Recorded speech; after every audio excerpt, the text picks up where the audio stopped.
Want to date more efficiently and increase the odds of finding a great partner? Then you're in the right place. Ready? Hi, it's Ken with 21traits.com, where you can take the free 90-second quiz that instantly identifies your critical compatibilities to date more efficiently and find the right partner faster. In our podcast on long-term relationships, I posed the question, how long is a long-term relationship? I still get different answers or a puzzled look every time I ask that question. Whatever you think it means, I can assure you I've heard a dozen other definitions. There's no universal response. I came to the conclusion then, as I believe now, that a long-term relationship means whatever you think it means. I think long-term relationship is a reasonable general category name, but also an overused term that's lost some of its meaning and not specific enough to convey what you're looking for in the first place. It's shorthand, by necessity, of course, which limits any description, but people have wildly different views and needs. That's where the idea for this podcast came from. I think it's worth revisiting relationship categories to be more meaningful and to help you find the right partner faster. A little while back, I suggested we consider relationships less in terms of how long they last, because everyone has a different definition on what's long-term, and that we focus more on quality, fun, intimacy, and growth. That last one's important because we don't recognize or appreciate it while it's happening. That's because we experience growth in the present, but only see it looking back, and rarely think about it looking forward. I think we need to assess growth with more intention, and it's the topic of an upcoming podcast. But the primary point of this episode is, I think it's time we consider updated category names. The current ones are broad and ambiguous. Long-term, short-term, casual, figuring it out, long-term open to short, short-term open to long. This is exhausting. When it comes to finding the right partner faster, few of these terms adequately inform us. They actually undermine an efficient search. So I'm suggesting we use new groupings for those who don't fit neatly into these categories or who seek something more specific or a combination of things.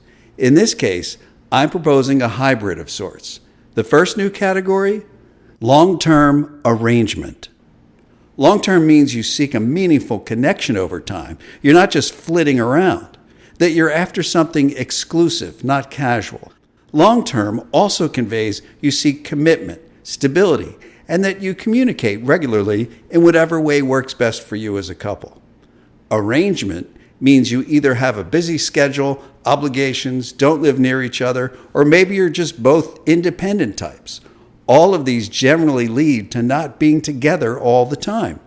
But you're in alignment, that's key, and you're flexible. You define the parameters that work for you. It's your arrangement. There are so many ways couples can be couples. We don't all have the same needs, situations, or timelines. Even your own situation is different at different times in your life. Most important, you define and live out your own unique arrangement without confusion or stress. Because let's face it, the traditional definition of a long-term relationship is you're together at close range frequently over a long period of time. The traditional outcome is you torture each other and feel trapped. I'm just kidding. Or am I? Well, I'm generalizing here, but I think there's basically two times we date. Before marriage and family, and after. After meaning you're still a couple, in which case, congratulations, you probably don't need our help, but we're glad you're here. Or you're divorced and dating. Our focus is on single people dating to develop a longer-term relationship. To be clear, a long-term arrangement is not friends with benefits or a situationship. Those are sexual constructs that are, for most people, aimless and untenable. I promise you, people talk about those things more than have them. They're in the minority and not our concern here.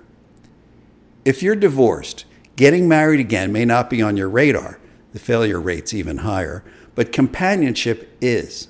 So long-term arrangement is exactly what you're looking for. A commitment of some kind that you agree and align on and that works based on your preferences and life situations. This can be the right category not just for people after marriage and family, but for those who are younger or older and haven't gone down that path. Any new category will take a minute to catch on, and it's hard to say in 3 words what really takes a sentence or two to explain. Still, long-term arrangement is more specific than LTR and more relevant to what many people want. It's the intersection of partners who want the companionship, stability, and intimacy of a long-term relationship. They just aren't able or set on being with someone all the time, or physically available due to work, schedules, distance, kids, or other obligations, or a dog whose needs are just so extra. A long-term arrangement mindset is relaxed, natural, open, and values the long run, but allows you to enjoy your partner's company over some period of time with time for yourself and without stressful or unrealistic expectations. And guess what? You're allowed to love each other. I've lost count of how many kinds of love and arrangements there are, but it's all good. When does it go to the next level or run its course? Well, that's up to you. You'll figure it out. I have faith in both of you. So, can you see the benefit for some people to make use of this category? It's more intentional, and for people who don't focus on the length of a relationship first, over which they have no control anyway, but who still want a like-minded partner they can grow with over the long term. Remember, you have to have a short-term relationship before you can have a long one. Look, if long-term, short-term, or casual works for you, go ahead and check that box. I think there's enough lack of transparency on apps and dating in general that a more descriptive category like long-term arrangement is needed and can help you find someone more efficiently, the cornerstone of 21traits.com. You can even include this mindset as a preference toward the top of your profile. It'll be informative and a conversation starter. My hope is that even slightly more precise descriptions will lead you more efficiently to more appropriate partners. So I have another question for you, separate but related. When you're in a relationship, do you think about whether the other person is likely to be a long-term partner, or do you engage with them in the moment, focusing on connection and the day-to-day of getting along? You're allowed to say both, but be aware projecting or evaluating too much can block or interfere with the relationship itself. It's certainly less stressful to just experience your time together, and if there's chemistry, do you need to focus on where it's going or how long it's going to last? It's fair to say yes, but be aware too that there's no such thing as guarantees. In an upcoming podcast, we'll address those types of concerns, including status, exclusivity, and being aligned. But if and when a relationship of whatever duration ends, I assure you there's more people out there. Never mind that most of them are unattractive and lie a lot. It might take a minute, but you will find someone. It doesn't have to happen right away, and usually doesn't. Whether a relationship just runs its course or there's a precipitating event, it's the nature of dating. You can take some comfort knowing it's the nature of all human interaction. All of our relationships evolve and change, whether it's family, friends, coworkers, partners, lovers, whatever. Every interaction has its own dynamic, trajectory, life cycle. I think a lot of us get caught up in defining or overthinking the end game rather than living in the present. This hyper-focus was, and to a degree still is, part of our culture, as well as due, understandably, to the tick-tock of the baby clock. But before and after contemplating marriage and family, between, let's say, 25 and 40, worrying about your current or next relationship doesn't need to occupy as much mind share as it does. Don't you have things to do? But here's the big aha underlying all this.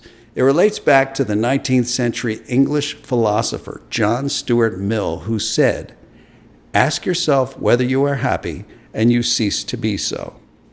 I've always thought that was a powerful insight. Now I see it as prescient, 150 years later, and highly relevant to relationships.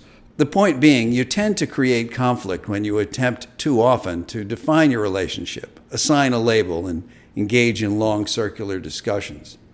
In the context of dating, he's saying, ask yourself how good your relationship is and where it's going, and you invite problems. So I say, why not take it one day at a time, avoid overanalyzing, and do your thing? It's going to continue or end on its own anyway. This is the essence of a long-term arrangement. It's organic. It evolves. It plays out one day, 1 week at a time. It's not that you don't care, you do. You're just caring as long as possible, as it makes sense to, with empathy, flexibility, and respect.